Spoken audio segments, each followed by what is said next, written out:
Okay ready. Okay, trailer ಹೇಗೆ ಅನಿಸ್ತು? ನಾವರೇ ಹೇಳಿದ್ರೆ ಅವರೆಲ್ಲ ಹೇಳ್ತಾರೆ. ಟ್ರೈಲರ್ ಹೇಗೆ ಅನಿಸ್ತು? ಕೇಳಿಸ್ತಾ ಇಲ್ಲ? ಓಕೆ, ಮೂವಿ ಇನ್ನೂ ತುಂಬಾ ಚೆನ್ನಾಗಿದೆ. ಅಂಡ್ ಇದೇ ವೇದಿಕೆ ಮೇಲೆ ನಾನು ಇದೇ ತರ ಆಂಕರಿಂಗ್ ಮಾಡ್ಕೊಂಡು ಬಂದವಳು.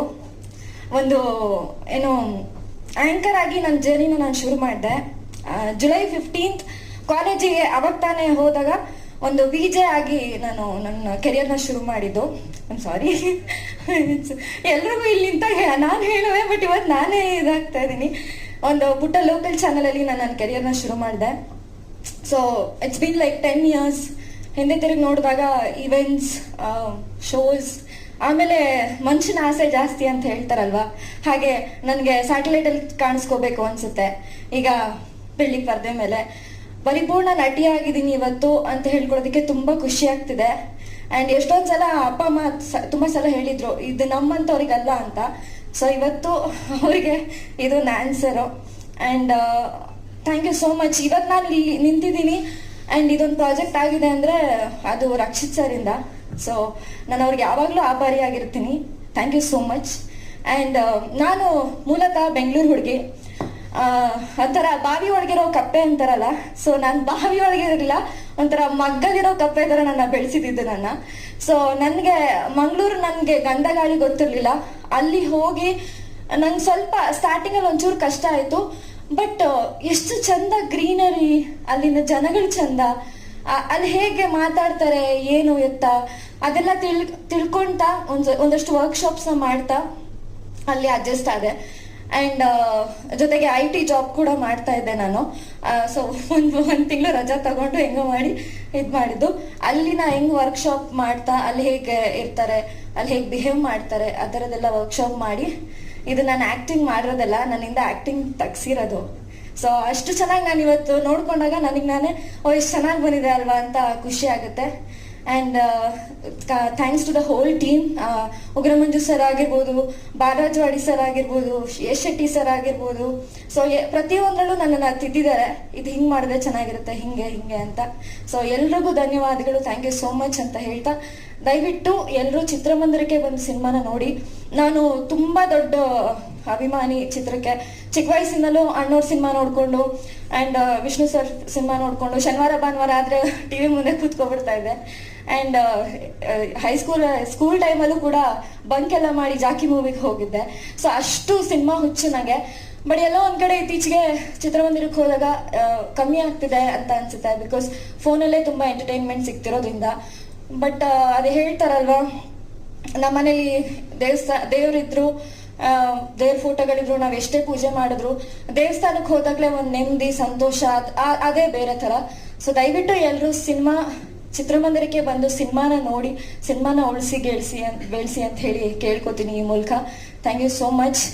ಆಮೇಲೆ ರಕ್ಷಿತ್, ಅವನ ಓದು, ಅವನ ನಾಲೆಜ್ ತುಂಬಾನೇ ಚೆನ್ನಾಗಿದೆ. ನಾವು ಯಾವಾಗಲೂ ರೂಮಲ್ಲಿ ಕೂತಿದ್ದಾಗ ವರ್ಲ್ಡ್ ಮೂವೀಸ್ ಬಗ್ಗೆ, ಬೇರೆ ಬೇರೆ ವಿಷಯದ ಬಗ್ಗೆ ನಾವಲ್ಲಿ ಚರ್ಚೆ ಮಾಡ್ತಾನೆ ಇರ್ತೀವಿ. ಇಂಡಸ್ಟ್ರಿಯಲ್ಲಿ ಯಾವ್ದಾದ್ರು ಒಂದು ಮೂವಿ ಬಂದ್ರೆ ಅದು ಯಾಕೆ ಸೋಲ್ತು, ಆ ಥರ ಏನಾಗಿದೆ, ಇಲ್ಲಿ ಇದು ಈ ತರ ತಪ್ಪಾಗಿದೆ, ಈ ತರ ಮಾಡ್ಬೋದಿತ್ತು ಅನ್ನೋ ಅಂತ ತುಂಬಾ ಜನ ಮಾಡ್ತಾ ಇರ್ತಾರೆ ಇಡೀ ಇಂಡಸ್ಟ್ರಿಯಲ್ಲಿ. ಹಂಗೆ ನಾವು 3 ಜನ ಒಂದು ರೂಮಲ್ಲಿ, ಇನ್ನೊಬ್ಬ ಆದರ್ಶ ಗೌಡ ಅಂತ ಹೇಳ್ಬಿಟ್ಟು ಅವ್ರು ಬಂದ್ಬಿಟ್ಟು ಕೋ-ಪ್ರೊಡ್ಯೂಸರ್, ಅವನು ಕೂಡ, ನಾವು 4 ಜನ ಕೂಡ ರೂಮ್ಮೇಟ್ಸ್ ಆಗಿದ್ವಿ ನಾವು. ಸೊ ಈ ತರ ಚರ್ಚೆ ನಡೀತಾ ಇತ್ತು. ಸೊ ಸ್ಕ್ರಿಪ್ಟ್ ತುಂಬಾ ಅದ್ಭುತವಾಗಿ ಮಾಡಿದ್ದಾನೆ ಅದನ್ನ. ಜಂಗಲ್ ಮಂಗಲ್ ನನಗೆ ಇನ್ನೊಮ್ಮೆ ಹೀರೋ ಆಗಿ ಮಾಡ್ಬೇಕನ್ನೋ ಆಸೆ ಹುಟ್ಟಿದೆ ಅವನ ಸ್ಕ್ರಿಪ್ಟ್ ಕೇಳಿದ ಮೇಲೆ. ಇಲ್ಲ, ಒಂದು ಟ್ರೈ ಮಾಡೋಣ, ತುಂಬಾ ಚೆನ್ನಾಗಿದೆ. ಓಕೆ, ಇದರಲ್ಲಿ ಸ್ವಲ್ಪ ಅವನೇನೋ ಒಂದು ಹುಡುಗಿನ ಕಾಡಿ ಕರ್ಕೊಂಡು ಹೋಗ್ತಾನೆ ಅಂತ ಅನ್ಸ್ಬೋದು, ಆದ್ರೆ ನಿಜವಾಗ್ಲೂ ಮೂವಿಯಲ್ಲಿ ನಾವೇನು ಅನ್ಕೊಂಡಿದ್ದೀವಿ ಆ ಥರ ಇಲ್ಲ. ಇನ್ನು ಮುಂದೆ ಹೋಗ್ತಾ ಹೋಗ್ತಾ ಹೋಗ್ತಾ ಹೋಗ್ತಾ ಬೇರೆ ಬೇರೆ ಬೇರೆ ಆಯಾಮಗಳು ತೆರ್ಕೊಂಡ್ಬಿಡ್ತಾವೆ. ಮೂವಿ ತುಂಬಾ ಸಸ್ಪೆನ್ಸ್ ಆಗಿದೆ, ತುಂಬಾ ಥ್ರಿಲ್ ಕೊಡುವಂಗೆ ಆಗಿದೆ. ನಾನು ತುಂಬಾ ಥ್ಯಾಂಕ್ಸ್ ಹೇಳ್ತೀನಿ ಮಂಜಣ್ಣಂಗೆ. ಯಾಕಂದ್ರೆ ಮಂಜಣ್ಣ ಬಿಗ್ ಬಾಸ್ ಹೋದ್ರು, ಅಲ್ಲಿ ಹೋದ್ಮೇಲೆ ಬ್ಲ್ಯಾಕ್ ಮತ್ತೆ ವೈಟ್ ಇಂದ ಗ್ರೇಗೆ ಹೋಗ್ಬಿಟ್ರು. ಈ ಮೂವಿಯಲ್ಲಿ ಅವ್ರ ಪಕ್ಕ ಬ್ಲ್ಯಾಕ್ ಮಂಜಣ್ಣ ಅವರು, ಯಾಕಂದ್ರೆ ಅಷ್ಟು ಚೆನ್ನಾಗಿ ಮಾಡಿದ್ರು ಅವ್ರ ಕ್ಯಾರೆಕ್ಟ್ರು. ಯಾಕಂದ್ರೆ ನಾವು ಟ್ರೈಲರ್ ಅಲ್ಲಿ ಹಾಕಿಲ್ಲ, ಯಾಕಂದ್ರೆ ತುಂಬಾ ಅವ್ರ ಕ್ಯಾರೆಕ್ಟರ್ ತುಂಬಾ ವೆರಿ ಇಂಪಾರ್ಟೆಂಟ್ ನಮ್ಮ ಮೂವಿಯಲ್ಲಿ. ಹಾಗಾಗಿ ಯಾವುದನ್ನು ಕೂಡ ಬಿಟ್ಕೊಡಂಗಿರ್ಲಿಲ್ಲ. ಆಮೇಲೆ ಹೀರೋಯಿನ್ ಬಗ್ಗೆ ನಾನು ಹೇಳಬೇಕು, ನಾವು ಆಡಿಷನ್ ಮಾಡಿ ಅವರನ್ನ ಸೆಲೆಕ್ಟ್ ಮಾಡಬೇಕಾದ್ರೆ ನಮಗೆ ತುಂಬಾ ಚೆನ್ನಾಗಿರೋರು ಯಾರು ಬೇಕಾಗಿರಲಿಲ್ಲ. ಅಂದ್ರೆ ಒಂದು ಅಂಗನವಾಡಿ ಕೆಲಸಕ್ಕೆ ಹೋಗುವಂತ ಒಂದು ಹುಡುಗಿ, ನಮ್ಮ ಊರಿನ ಹುಡುಗಿ, ನಾವು ಅಂದ್ರೆ ಪರ್ಫಾರ್ಮೆನ್ಸ್ ನಮ್ಗೆ ತುಂಬಾ ಇಂಪಾರ್ಟೆಂಟ್ ಆಗಿತ್ತು. ಸೊ ಮೇಡಮ್ನ ನಾವು ಆಡಿಷನ್ ಮಾಡಿದಾಗ ಅವರ ಪರ್ಫಾರ್ಮೆನ್ಸ್ ತುಂಬಾ ಚೆನ್ನಾಗಿ ಅನಿಸ್ತು. ಅವರು ಬ್ಯಾಂಗ್ಳೂರವರಾದ್ರೂ ಕೂಡ ನಮ್ಮ ಸೌತ್ ಕನ್ನಡ ಒಂದು ಕ್ಯಾರೆಕ್ಟರೈಸೇಷನ್ ಇದೆ, ಅದನ್ನು ತುಂಬಾ ಚೆನ್ನಾಗಿ ಅವರು ನಿಭಾಯಿಸಿದ್ದಾರೆ. ನಮ್ಮ ಡೈರೆಕ್ಟರ್ ಯಾವಾಗಲೂ ಹೇಳ್ತಾ ಇರ್ತಾರೆ, ನಾನು ಅನ್ಕೊಂಡೇ ಇರಲಿಲ್ಲ, ಒಂದು ಸ್ವಲ್ಪ ಭಯ ಇತ್ತು, ಬಟ್ ನಮ್ಮ ಮೂವಿಗೆ ಹೆಂಗ್ ಬೇಕು ಹಂಗೇನೆ ಸಿಕ್ಕಿದ್ದಾರೆ ಅಂತ ಹೇಳ್ಬಿಟ್ಟು ಅವ್ರಿಗೆ ಈ ಮೂವಿಯಲ್ಲಿ ಸಿಕ್ಕಾಪಟ್ಟೆ ಭರವಸೆ ಇದೆ. ಆಮೇಲೆ ತುಂಬಾ ಈ ಮೂವಿನ ಅವರ ಕ್ಯಾರಿಯರ್ಗೆ ಒಳ್ಳೇದಾಗುತ್ತೆ ಅಂತ ಹೇಳ್ಬಿಟ್ಟು ತುಂಬಾನೇ ಆಸೆಯಲ್ಲಿದ್ದಾರೆ. ತುಂಬಾ ಒಳ್ಳೇದಾಗ್ಲಿ ನಿಮಗೆ. ಆಮೇಲೆ ಪ್ರಜಿತಣ್ಣ ತುಂಬಾ ಥ್ಯಾಂಕ್ಸ್, ಯಾಕಂದ್ರೆ ನೀವು ಇಲ್ಲ ಅಂದಿದ್ರೆ ಈ ಮೂವಿ ಆಗ್ತಾನೆ ಇರ್ಲಿಲ್ಲ. ಯಾವುದಕ್ಕೂ ಕಮ್ಮಿ ಮಾಡಿಲ್ಲ. ಅಂದ್ರೆ ಈಗ ರಿಲೀಸ್ ಟೈಮಲ್ಲಿ ಆಗಿರ್ಬೋದು, ಯಾವುದೇ ಒಂದು ಹಂತದಲ್ಲೂ ಕೂಡ ಪ್ರಜಿತಣ್ಣ ಸ್ವಲ್ಪ ಕಮ್ಮಿ ಇದೆ ಅಂತಂದ್ರೆ ಎತ್ ಬೋರ್ಡ್ ಅಂತ ಹೇಳ್ತಾರೆ, ಆಮೇಲೆ ಸೆಂಡ್ ಮಾಡ್ತಾರೆ. ನಾ 3 ಜನರಿಗೆ ಇಲ್ಲಿ ಥ್ಯಾಂಕ್ಸ್ ಹೇಳೋಕೆ ಇಷ್ಟಪಡ್ತೀನಿ. ಒಂದು ಸಿಂಪಲ್ ಸುನೀಲ್ ಸರ್, ಈ ಮೂವಿ ಆದ ತಕ್ಷಣ ನಾವು ಈ ಮೂವಿ ತಗೊಂಡೋಗ್ಬಿಟ್ಟು ಅವ್ರಿಗೆ ತೋರಿಸ್ತೀವಿ. ಮೂವಿ ನೋಡಿದ ತಕ್ಷಣ ಅವ್ರು ನಮ್ಗೆ ಹೇಳಿದ್ರು ನನ್ನ ಬ್ಯಾನರ್ ಅನ್ನ ಯೂಸ್ ಮಾಡಿ ಅಂತ ಹೇಳ್ಬಿಟ್ಟು. ಯಾಕಂದ್ರೆ ಅವ್ರಿಗೆ ಮೂವಿ ಅಷ್ಟು ಇಷ್ಟ ಆಗಿದೆ. ಅವರು ನೋಡ್ಬಿಟ್ಟು ಆ ಬ್ಯಾನರ್ ಕೊಡ್ತಿರ್ಲಿಲ್ಲ ಅಂದ್ರೆ ನಮ್ಗೆ ಈ ತರ ಒಂದು ಚಿಕ್ಕದಾಗಿ ಹೆಸರು ಮಾಡಕ್ ಆಗ್ತಿರ್ಲಿಲ್ಲ. ಅವ್ರಿಗೆ ಇಲ್ಲಿ ನಾನು ಥ್ಯಾಂಕ್ಸ್ ಹೇಳ್ತೀನಿ. ಆಮೇಲೆ Supreeth sir, KVN Supreeth sir, ಈ ಮೂವಿ ಎಲ್ಲ ಆಗಿ ಇನ್ಯಾರ ರಿಲೀಸ್ ಮಾಡ್ತದೆ ಅಂತ ಓಡಾಡ್ಬೇಕಾದ್ರೆ ಸುಪ್ರೀತ್ ಸರ್ಗೆ ಫೋನ್ ಮಾಡಿದೆ. ಅವ್ರ ಹತ್ರ ಹೋಗ್ಬಿಟ್ಟು, ಸರ್ ಈ ತರ ಒಂದು ಮೂವಿ ಇದೆ, ಇದನ್ನ ರಿಲೀಸ್ ಮಾಡ್ಕೊಡ್ಬೇಕಂತ ಹೇಳ್ಬಿಟ್ಟು ಅವರು ಓಕೆ ನಮ್ಮ ಕಂಪನಿಯಿಂದ ಮಾಡ್ಕೊಡ್ತೀನಿ ಅಂತ ಹೇಳ್ಬಿಟ್ಟು BK ಗಂಗಾಧರ್ ಹತ್ರ ಕಲಿಸ್ಬಿಟ್ಟು ಈ ಮೂವಿನ ನಾವೇನು ಅನ್ಕೊಂಡಿದೀವಿ ಅದಕ್ಕಿಂತ ಚೆನ್ನಾಗಿ ಮಾಡ್ಕೊಡ್ತಿದ್ದಾರೆ ಅವರು. ಆಮೇಲೆ ರಕ್ಷಿತ್ ಕುಮಾರ್ ನನ್ನ ಡೈರೆಕ್ಟ್ರು, ತುಂಬಾ ಕಷ್ಟಪಟ್ಟಿದ್ದಾರೆ, ತುಂಬಾ ಹಾರ್ಡ್ ವರ್ಕ್ ಇದೆ. ಈ ಮೂವಿಯಲ್ಲಿ ಬರುವಂತ ಪ್ರತಿಯೊಂದು ಕ್ಯಾರೆಕ್ಟರ್ ಕೂಡ ತುಂಬಾ ಅದ್ಭುತವಾಗಿ ಸ್ಟಿಚ್ ಮಾಡಿದ್ದಾರೆ. ಒಂದು ಊರಂದ್ರೆ ಆ ಖಾಲಿ ಊರು ಆಗಿರಲ್ಲ, ಅಲ್ಲೊಂದು ಹಗೆತನ ಇರುತ್ತೆ, ಎಲ್ಲೋ ಬೇರೆ ಬೇರೆ ಮನೆಯ ಒಂದು ಪ್ರೀತಿ ಇರುತ್ತೆ. ಒಂದೂರಲ್ಲಿ ಪಕ್ಕದ ಮನೆಯವನಿಗೆ ಇನ್ಯಾವುದು ಮೂಲೆಯಲ್ಲಿರುವಂತ ಒಂದು ಮನೆಯವರ ಹತ್ರ ಆಗ್ತಾ ಇರಲ್ಲ. ಇದೆಲ್ಲ ಚಿಕ್ಕ ಚಿಕ್ಕ ವಿಷಯಗಳನ್ನ ತುಂಬಾ ಚೆನ್ನಾಗಿ ಸ್ಟಿಚ್ ಮಾಡಿ ಒಂದ್ ಸ್ವಲ್ಪ ಬೋರ್ ಆಗದ ಹಾಗೆ ಈ ಮೂವಿನ ರೆಡಿ ಮಾಡಿದ್ದಾರೆ. ತುಂಬಾ ಯಾಕೆ ನಾನು ಅಷ್ಟೊಂದು ಆತ್ಮವಿಶ್ವಾಸದಿಂದ ಹೇಳ್ತಾ ಇದ್ದೇನೆ ಅಂತಂದ್ರೆ, ಈ ಮೂವಿನ 3 ಸಲ ನೋಡಿದ್ದೀನಿ. ನಂಗೆ ತುಂಬಾ ಖುಷಿ ಇದೆ ಈ ಮೂವಿ ಮಾಡಿದ್ದು ಕೂಡ. ಇತ್ತೀಚೆಗೆ ನಾವು ಹೇಳ್ತೀವಿ ಮಲಯಾಳಂ ಮೂವಿಯಲ್ಲಿ ತುಂಬಾ ಅದ್ಭುತವಾದ ಮೂವೀಸ್ ಬರ್ತಾ ಇದೆ ಅಂತ ಹೇಳ್ಬಿಟ್ಟು. ಲಾಸ್ಟ್ ಬಂದಿತ್ತು ಯಾವುದು ಪೊನ್ಮ್ಯಾನ್ ಅಂತ ಹೇಳ್ಬಿಟ್ಟು. ಈ ತರನೇ ಒಂದು ಅದ್ಭುತವಾದ ಕಂಟೆಂಟ್ ಇಟ್ಕೊಂಡು ಇದನ್ನ ಮಾಡಿದಂತ ಮೂವಿ ಇದು. ಎಲ್ಲೂ ಕೂಡ ಸ್ವಲ್ಪ ಬೋರ್ ಇಲ್ಲ, ತುಂಬಾ ಚೆನ್ನಾಗಿ ಬಂದಿದೆ.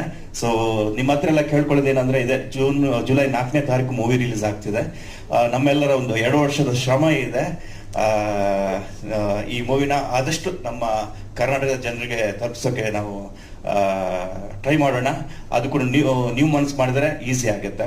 ಮತ್ತೆ ಟ್ರೈಲರ್ ನೋಡಿದ್ರಿ, ಅದ್ರಲ್ಲಿ ನಾವೆಲ್ಲ 7-8 ಜನ ನಾವಿದ್ದೀವಿ, ನಾವೆಲ್ಲ ನಾನ್ ಆಕ್ಟರ್ಸ್ ಇದ್ದೀವಿ. ಆದ್ರೆ ತುಂಬಾ ಅದ್ಭುತವಾದ ಮುಗ್ಧ ಮನಸ್ಸರು ತುಂಬಾ ಜನ ಇದ್ದಾರೆ. ಆ ಊರಿನ ಜನರು ಅವರೆಲ್ಲ ಕಾಯ್ತಾ ಇದ್ದಾರೆ ಅವ್ರು ನೋಡಕ್ಕೆ. ಯಾಕಂದ್ರೆ ನಾವೆಲ್ಲ ಆಕ್ಟಿಂಗ್ ಮಾಡಿ ಓಕೆ ನಮ್ಮ ನೋಡಿದೀರಾ, ಬಟ್ ಅವ್ರು ಫಸ್ಟ್ ಟೈಮ್ ಆಕ್ಟಿಂಗ್ ಮಾಡಿದ್ರು, ಅದು ಕೂಡ ತುಂಬಾ ಲೀಲಾಜಾಲವಾಗಿ ಮಾಡಿದ್ದಾರೆ ಅವ್ರ ಆಕ್ಟಿಂಗ್. ನಾವು ರಕ್ಷಿತ್ ಕಷ್ಟನೇ ಪಡ್ಬೇಕಾಗಿರ್ಲಿಲ್ಲ. ಅಂದ್ರೆ ಇಲ್ಲಿ ಬನ್ನಿ ಈ ತರ ಮಾಡಿ ಅಂತ ಹೇಳಿದ್ರೆ ಎಲ್ಲ ರೆಡಿ, ಆ ಕಡೆ ಇನ್ನೊಬ್ಬ ನಾ ಮಾಡ್ಲಾ ಅಂತ ಹೇಳ್ಬಿಟ್ಟು ಆ ತರ ಇದ್ರು ಅವರು. ಸೊ ಮಟ್ಪಾಡಿಯ ಆ ಊರಿನ ಎಲ್ರಿಗೂ ನಾನು ಇಲ್ಲಿ ಥ್ಯಾಂಕ್ಸ್ ಹೇಳ್ತೀನಿ. ಹಾಗೆ thank you very much. Okay, ಕಾಡಿನ ಮಧ್ಯೆ ಒಂದು ಒಳ್ಳೆ ತಂಡದ ಜೊತೆಗೆ ನಿಮ್ಮ ಎಕ್ಸ್ಪೀರಿಯನ್ಸ್ ಪ್ಲೀಸ್. ಮೊದಲನೇದಾಗಿ ಎಲ್ರಿಗೂ ನಮಸ್ಕಾರ. ರಕ್ಷಿತ್ ನನಗೆ ಫಸ್ಟ್ ಒಂದು ಈ ಸ್ಕ್ರಿಪ್ಟ್ ಹೇಳಬೇಕಾದ್ರೆ, ಹೊಸದಾಗಿ ನಾವು ಡೈರೆಕ್ಷನ್ ಮಾಡ್ತಿದ್ದೀವಣ್ಣ, ಈ ಥರ ಸ್ಕ್ರಿಪ್ಟ್ ಇದೆ, ನೀವು ದಯವಿಟ್ಟು ಒಂದು ಪಾತ್ರ ನೀವೇ ಮಾಡಬೇಕು ಅಂದರೆ ಒಂದಷ್ಟು ಸುಮಾರು ಜನ ಯಾರಾದರೂ ಆಪ್ಷನ್ಸ್ ಇಟ್ಕೋತಾರೆ. ಒಂದಷ್ಟು ಕ್ಯಾರೆಕ್ಟರ್ ಇಲ್ಲ, ಇವರಿಲ್ಲ ಅಂದರೆ ಇವ್ರ ಪೇಮೆಂಟ್ ಆಗಿಲ್ಲ ಅಂದರೆ ನೆಕ್ಸ್ಟ್ ಬೇರೆಯವ್ರನ್ನ ಕೇಳೋಣ, ಒಂದು 3-4 ಜನ ಆಪ್ಷನ್ಸ್ ಇಟ್ಕೊಂಡು ಶಾರ್ಟ್ ಲಿಸ್ಟ್ ಮಾಡಿಕೊಂಡು ಕೇಳ್ತಾರೆ. ಬಟ್ ಫಸ್ಟ್ ಡೇ 1 ರಕ್ಷಿತ್ತು ಇಲ್ಲಣ್ಣ ನೀವೇ ಮಾಡಬೇಕು ಅಂತೇಳಿ ಈ ಪಾತ್ರ ನನಗೋಸ್ಕರನೇ ಮಾಡಿದ್ದಕ್ಕೆ thank you so much Rakshit. ಅಂದರೆ ಟ್ರೈಲರಲ್ಲಿ ಆ ಲುಕ್ ಇದೆ, ಬಟ್ ಟ್ರೈಲರೇ ಹಂಗೆ. ಬಟ್ ಸಿನಿಮಾದಲ್ಲಿ ಇನ್ನೂ ಮಜಾ ಇದೆ. ನನ್ನ ಕ್ಯಾರೆಕ್ಟ್ರು ಫಸ್ಟ್ ಟೈಮ್ ಒಂದು ಹೀರೋಯಿನ್ನ ಲವ್ ಮಾಡೋದಕ್ಕೆ ಅವಕಾಶ ಮಾಡಿಕೊಟ್ಟವ್ರೆ. ನಾನು ಮಾತ್ರ ಮಾಡ್ತಿರ್ತೀನಿ, ಅವಳು ಮಾಡ್ತಿರಲ್ಲ.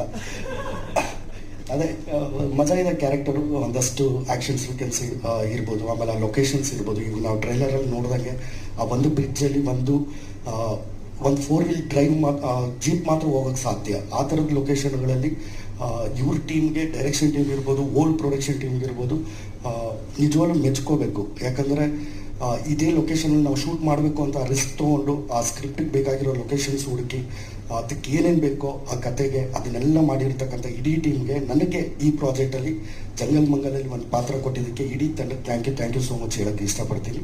ಅದೇ ರೀತಿ ಅಂದರೆ ಸುಮಾರು ಲ್ಯಾಂಗ್ವೇಜ್ಗಳಲ್ಲಿ ಇವತ್ತು ಈ ಲೋ ಬಜೆಟ್ ಸಿನಿಮಾಗಳು ಒಂದಷ್ಟು ಹಿಟ್ ಆಗುತ್ತೆ, ಒಂದಷ್ಟು ಕತೆ ಮೇಲೆ ಪ್ರಾಮುಖ್ಯತೆ ಕೊಟ್ಟಿರ್ತಾರೆ ಅನ್ನೋದಕ್ಕೆ ಈ ಸಿನಿಮಾ ನೋಡಿದ್ರೆ ಖಂಡಿತವಾಗಲೂ ಅದರ್ ಲ್ಯಾಂಗ್ವೇಜಸ್ ಸಿನಿಮಾಗಳು ಏನು ಬರುತ್ತೋ, ಒಂದು ಲೋ ಬಜೆಟು ಮೀಡಿಯಂ ಬಜೆಟ್ ಸಿನಿಮಾಗಳು ಏನು ಬರುತ್ತೋ ಅದಕ್ಕೆಲ್ಲ ಚಾಲೆಂಜ್ ಮಾಡಿ ಹೇಳ್ತೀನಿ. ಜಂಗಲ್ ಮಂಗಲ್ ಸಿನಿಮಾ ಖಂಡಿತವಾಗಲೂ ಕರ್ನಾಟಕದ ಪ್ರೇಕ್ಷಕರಿಗೆ ಇರ್ಬೋದು, ಹೊರಗಡೆಯಿಂದ ಬೇರೆ ಯಾವುದೇ ಲ್ಯಾಂಗ್ವೇಜ್ ಅವರು ನೋಡಿದ್ರು ಈ ಸಿನಿಮಾನ ಮೆಚ್ಕೋತಾರೆ. ಯಾಕಂದರೆ ಅಷ್ಟು ಸ್ಟ್ರಾಂಗ್ ಬಿಲೀವ್ ಇದೆ ನನಗೆ.